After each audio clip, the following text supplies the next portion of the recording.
지난 주일에는 우리 잘하는 교회, 우리 내년도 우리 교회 표어가 뭐라고요? 그렇죠. 잘하는 그런 교회입니다. 그래서 지난주에는 우리가 잘하는데 어떻게 잘해야 되냐 할 때 먼저 양적인 성장, 양쪽으로도 말씀이 들어가면 양쪽으로 부응이 돼요. 그리고 질적인 성장, 우리가 그리스도인으로서 이 땅에서 빛과 소금 역할을 감당하며 살아가야 되겠다. 그리고 마지막으로 영적인 성장, 예수 그리스도의 영광의 몸에 이를 때까지 그날을 바라보면서 하늘의 소망을 가지고 우리가 영적인 사람으로서 자라야 되겠다라고 말씀을 드렸습니다. 오늘 말씀은요, 단단한 음식을 먹자라는 거예요. 단단한 음식을 먹자. 요즘 아이들 보면요, 아주 키들이 다들 크고 아주 몸집도 되게 좋아요. 저 자랄 때만 해도요, 저 정도 되면 키면 그게 큰 건 아니지만 그래도 보통은 보단 약간 밑으로 갔어요. 저 때도 좀 큰 애들이 있었는데 지금처럼 1m 90, 2m 이런 사람들은 별로 없었던 것 같아요. 근데 오늘날 보면 애들이 대부분 다 키도 크고 몸집도 좋고 그래요. 왜 그럴까요? 그렇죠, 잘 먹으니까. 옛날에는 먹을 게 없어가지고 굶기를 밥 먹듯이 했잖아요. 뭐 흰쌀밥에 고깃국은 명절날에나 또는 뭐 누구 생일날에나 그때나 이제 흰쌀밥에 고깃국 나오는 거죠. 네가 알아? 할머니가. 그렇죠. 근데 요즘 아이들은 정말 풍요로운 세상에서 살고 있는 것 같습니다. 그럼에도 불구하고 편식하는 아이들의 경우에는 살이 찌지 않고 건강하지 않는 것은 마찬가지입니다. 근데 영적인 것도 마찬가지, 영적인 성장도 마찬가지. 주는 대로 잘 먹고 또 열심히 운동하면 무럭무럭 잘 성장하는 것 같이 우리의 믿음의 성장, 영적인 성장도요, 하나님의 영의 양식인 말씀을 잘 먹고 그리고 성령께서 인도하신 대로 잘 따라 행하면 우리의 믿음이, 우리 영혼이 잘 자라는 것이죠. 우리 표어대로 잘 아는 것. 하나님의 말씀을 잘 알면 잘 하게 되고 잘하면 잘하게 되는 것이다 라는 겁니다. 근데 문제가 있어요. 제가 요즘에 설교 시간에 계속적으로 강조를 하고 있는 것이 이 복음은 씨앗이다 또는 생명이다 라고 말씀을 드리고 있는데, 생명이 있고 씨앗이 심겨져 있는데 그것이 자라지 않고 있는 것은 문제가 있다라는 거예요. 즉 성장이 멈춰져 있는 것은 뭔가 문제가 있다는 거예요. 옛날 제가 중학교 시절에 그 양철북이라는 영화가 있었어요. 혹시 이 중에 보신 분이 아마 없을 것 같은데 저도 그 영화를 보지는 못했어요. 단지 중학교 때 저희 국어 선생님이 그 영화에 대해서 이렇게 이야기를 해주시는데 그 내용만 들었어요. 근데 거기에 나오는 주인공이요, 어려서 무슨 사고를 당했는지 성장이 멈췄어요. 그러니까 그 우리 영빈이 정도 또래의 그 키에서 그냥 그 모습 그대로 몇십 년이 지나도 그냥 계속 그대로 있는 거예요. 20살이 돼도 25살이 돼도 그냥 그 초등학생 아이의 모습으로 있는 거죠. 그렇게 된 것을 우리는 장애다라고 이야기를 하죠. 사회 구성원으로서 제대로 된 기능을 할 수가 없습니다.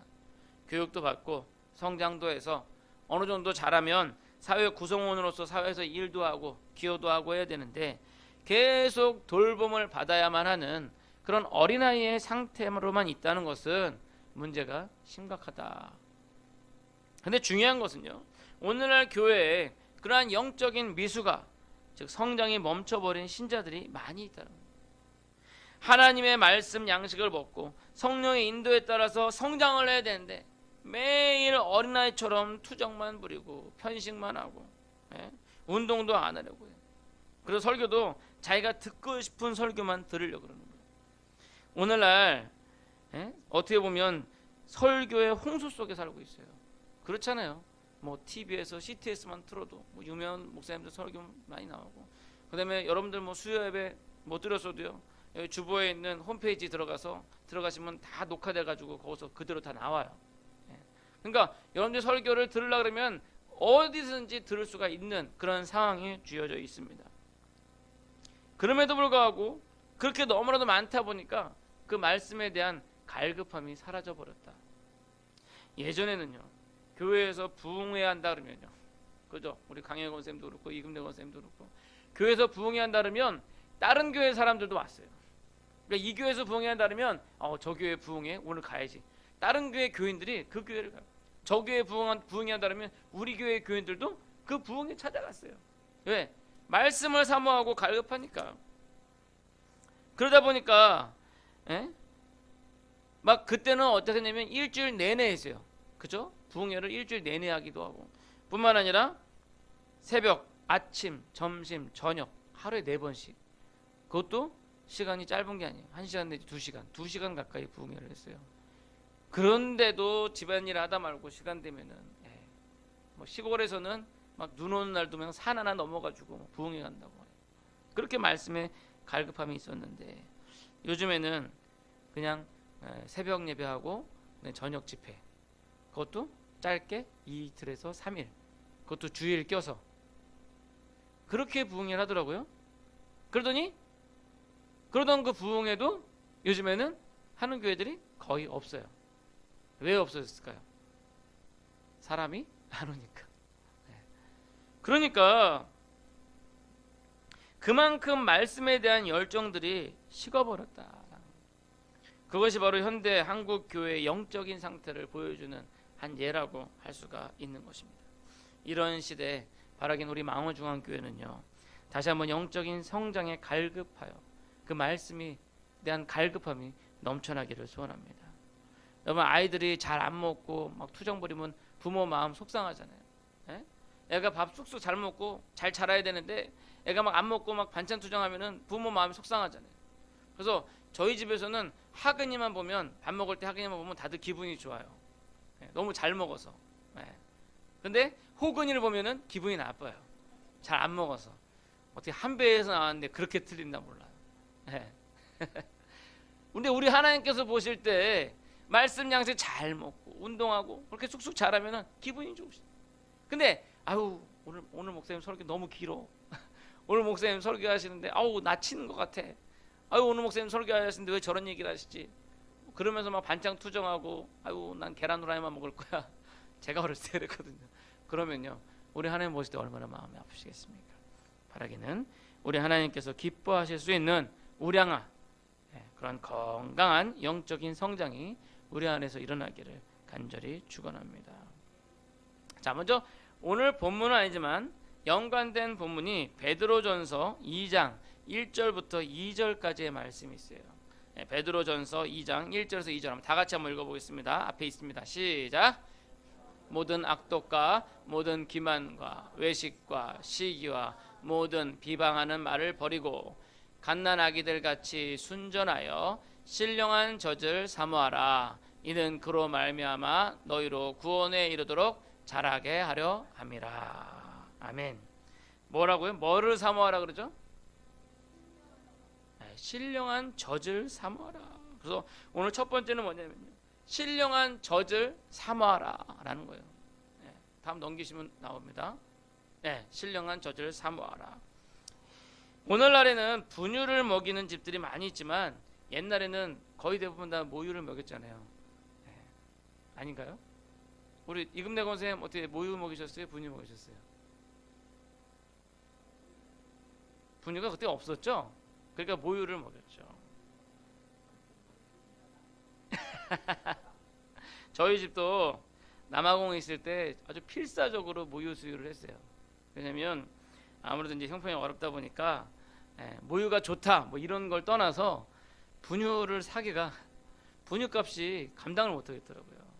제 친구 집은 보니까 뭐 분유값 소리 해가지고 뭐 기저귀값 소리 해가지고 생활비의 절반 이상이 아기한테 다 들어가는 거예요. 그러니까 저희는 먹일 수가 없어요. 또 기저귀도 천기저귀를 썼어요. 종이기저귀 쓸 수가 없어요. 그래가지고 모유를 아주 필사적으로 먹였어요. 그래서 아이들 셋 다 모유를 주었는데 아이들이 그래도 잘 먹어주어서 그래도 건강하게 자랄 수 있었던 것 같습니다. 그런데 모유이든 분유이든지 간에요, 잘 먹으면 아이가 자라는 거잖아요. 안 먹으면 아이가 자랄 수 없고 죽을 수밖에 없다는 거예요. 근데 여기서 한번 생각해 볼 건요, 어린아기들이요, 특히 이제 초유를 뽑을 때, 초유를 할 때 아기들의 그 빠는 힘이 정말 장난이 아니라고 그러더라고요. 그래서 우리가 정말 힘들고 어려울 때 뭐라 그래요? 야, 힘내. 젖 먹던 힘까지 내. 라고 얘기하잖아요. 네, 젖 먹던 힘까지 내라 그러잖아요. 그만큼 젖 먹던 힘이 뭐냐면 이 아기가 자기의 생존이 걸려 있으니까 이게 잘 안 나오거든요, 처음에는. 그러니까 죽을 힘을 다해가지고 빠는 거예요. 예. 우리가 하나님 말씀을 받을 때 그렇게 해야 한다는 거예요. 정말로 젖 먹던 힘까지 내서 그 말씀을 사모해야 한다라는 거예요. 왜? 우리 영혼의 생존이 달려있기 때문에. 어린아이가 힘차게 죽을 힘을 다해 어미의 젖을 빠는 것처럼 우리는 온 힘을 다해서 하나님의 말씀을 사모해야 하는 것입니다. 그러기 위해서 우리는 모든 악독과 모든 기만과 외식과 시기와 비방하는 말을 버려야 돼요.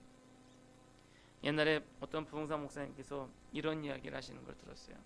아마도 예수님께서 다시 오시는 건요, 비 오는 수요일 날 저녁에 예수님께서 재림하실 겁니다 라고 그러셨어요. 왜 그랬을까요? 그렇죠. 수요일 날 사람들이 잘 안 나오는데 그나마 비까지 오면 더 안 나와요. 예.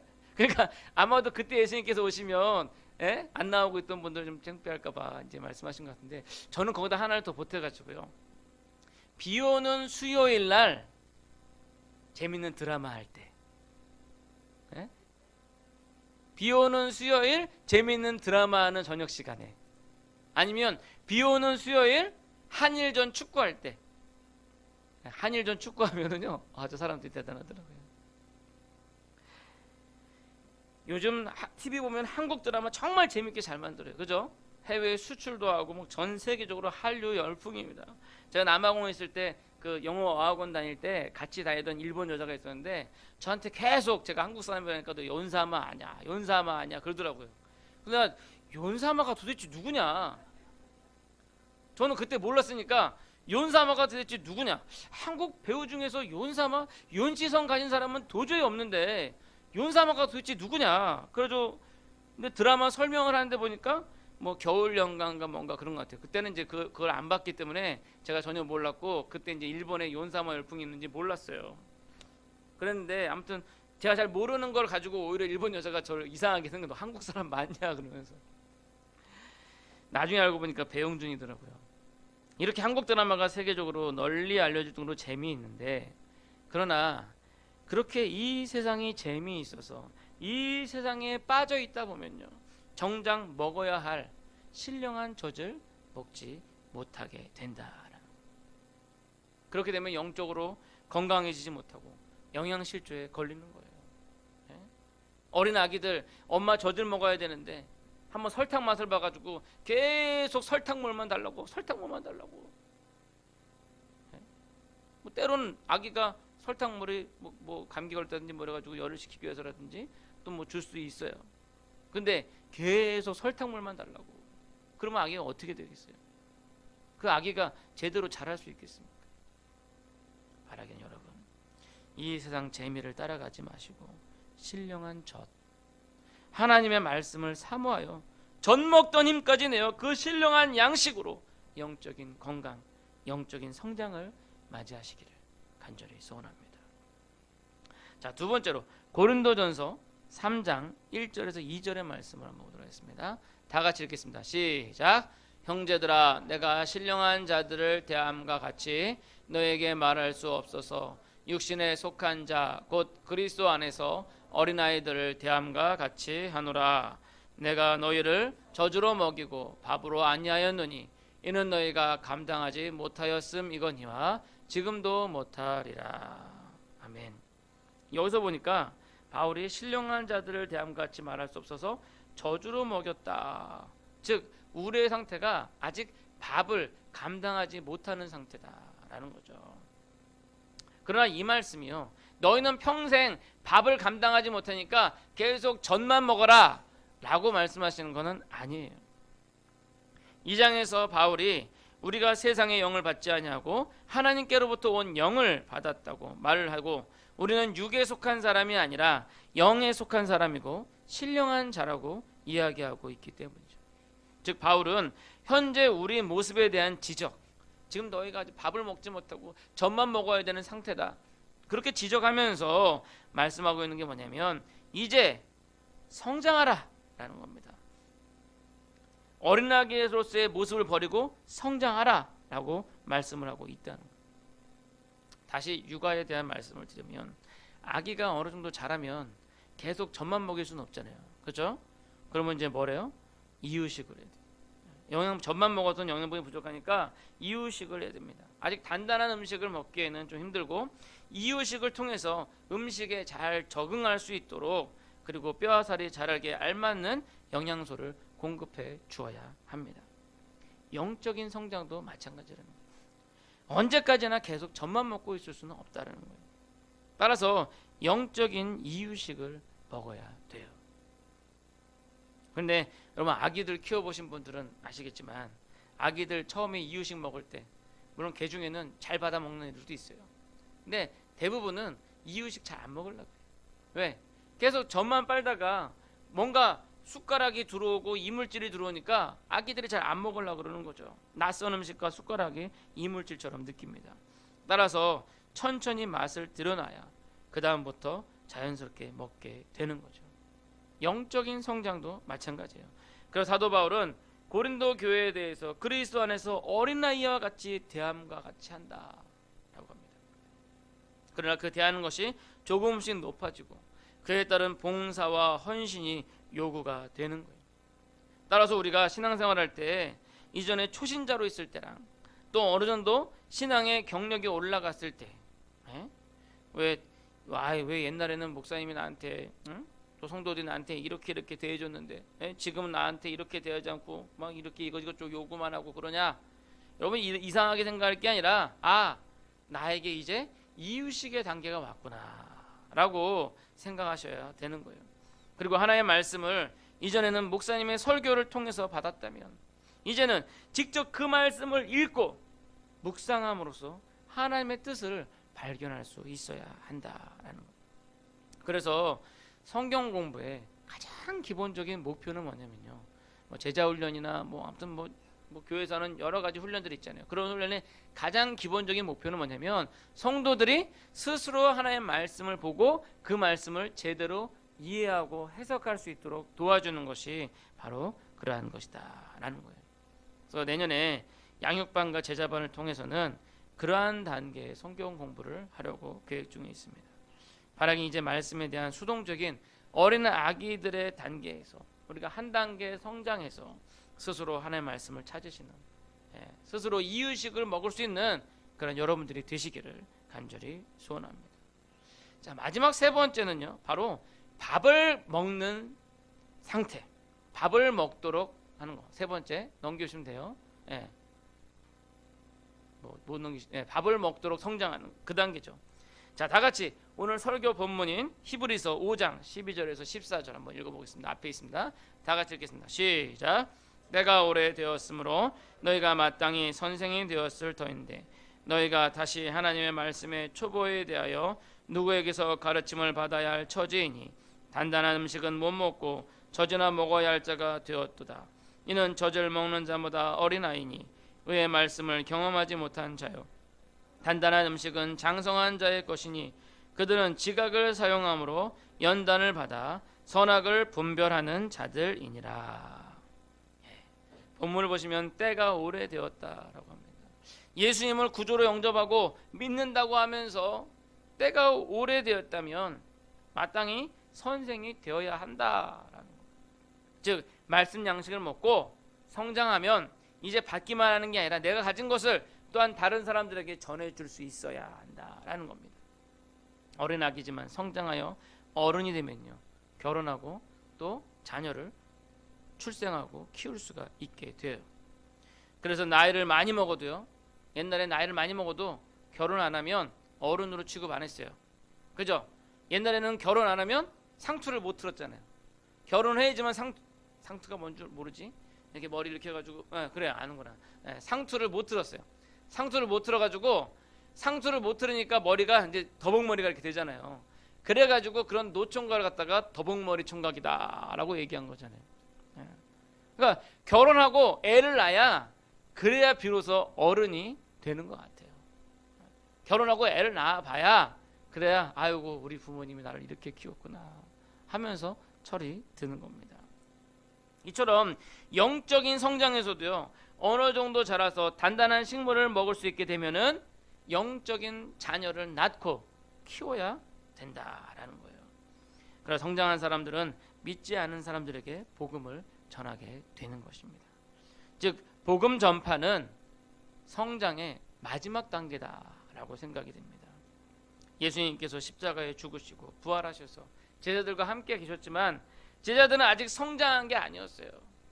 그러나 그들은 성령을 받고 놀라운 전도 운동이 일어났을 때 그들은 비로소 성장했다라고 이야기를 할 수 있는 겁니다. 그래서 내년도에 시작하기는 좀 어려울 것 같지만 아마 내년도에는 아마 양육반하고 제자반 정도까지가 아마 1기가 끝날 것 같고, 아마 후년도쯤에 1기를 모집하게 될 사역반과 신학반이 있는데, 이 사역반은 이제 사역반을 마치면 제자반을 가르칠 수 있는 그런 자격이 주어지게 됩니다. 그것을 통해서 우리는 더 단단한 음식을 먹게 되는 것이죠. 오늘 본문에 보니까 단단한 음식을 먹을 수 있는 자는 장성한 자로서 뭐를 사용하냐? 지각을 사용한다. 단단한 음식은 그들의 지각을 사용한다. 연단을 받아 선악을 분별하는 자들이다. 즉 하나님께서 우리에게 주신 이 지성을 사용해서 하나님의 말씀을 분석하고 파악하여서 그 진리를 깨닫고 그것을 체계적으로 수용하여 그것을 남에게 가르쳐 줄 수 있는 단계까지 우리는 자라야 한다라는 겁니다. 어떻게 보면요, 여러분, 이것이 시간이 오래 걸릴 수가 있어요. 저의 경우를 예를 들면요, 저는 신학교에서 4년을 배웠어요. 신학대학 4년. 그리고 신대원에서 3년을 배웠고요. 그리고 남아공에서 5년을 석사생으로서 5년을 배웠고 6년을 박사생으로 또 공부를 했어요. 합치면 18년 동안 제가 공부를 한 셈입니다. 신학을 하기 위해서 18년 동안 제가 공부를 한 거예요. 여러분, 전문의가 되는 과정을 보니까요, 의사 전문의가 되는 과정을 보니까 의과대학 4년에 2년 전문 과정, 그리고 1년의 인턴과 4년의 레지스트를 하더라고요. 합쳐보니까 11년. 사람의 생명을 살리는데, 사람의 생명을 살리는 의사가 되는데 11년을 투자라는 거예요. 그러니까 그 사람의 영혼을 살리기 위해서 18년을 투자하는 게 당연하지 않겠습니까? 사람의 생명을 투자하는데 11년이라면 영혼을 살리는 데 있어서 18년이라면 그것도 길지 않다라는 거예요. 물론 여러분들이 이렇게 전문적으로 여러분들에게 18년 동안 공부하라는 얘기는 하지. 그러나 우리가 밥을 먹도록 성장하기 위해서 우리는 부지런히 말씀을 배우고 실천하고 해야 한다라는 겁니다. 바라기는 단단한 음식을 먹도록 성장하는 그런 2019년도 망호중앙교회 교인들이 되시기를 간절히 소원합니다. 이제 말씀을 맺도록 하겠습니다. 성경에서는 우리에게 성장을 요구하고 있습니다. 그것이 당연한 것이요, 앞에서 말씀드렸던 것처럼 복음은 생명입니다. 복음은 씨앗이기 때문에 따라서 성장하여 열매를 맺어야 된다는 거예요. 여러분 과연 성장하셨습니까? 혹시 아직까지 젖을 먹고 있는 젖먹이 아이의 상태로 계신 것은 아닙니까? 아니면 그 젖마저도 지금 편식하여서 계속 설탕물만 드시고 계신 것은 아닙니까? 여러분, 지금 늦었다고 생각하지만 그러나 가장 늦었다고 생각하는 그 순간이 가장 빠르다고 했어요. 이제 하나님 말씀 양식과 성령의 돌보심을 받아 성장하시는, 지금 젖을 먹고 있다 하더라도 그 젖을 열심히 먹음으로 이유식의 단계로 올라가시고, 그 이유식을 열심히 먹음으로 단단한 음식 밥의 단계로 올라가시길 바랍니다. 바라기는 이제 이 단계들을 걸쳐서 성장하시는 그러한 여러분들이 되시기를, 그러한 2019년이 되기를 간절히 축원합니다. 기도하겠습니다.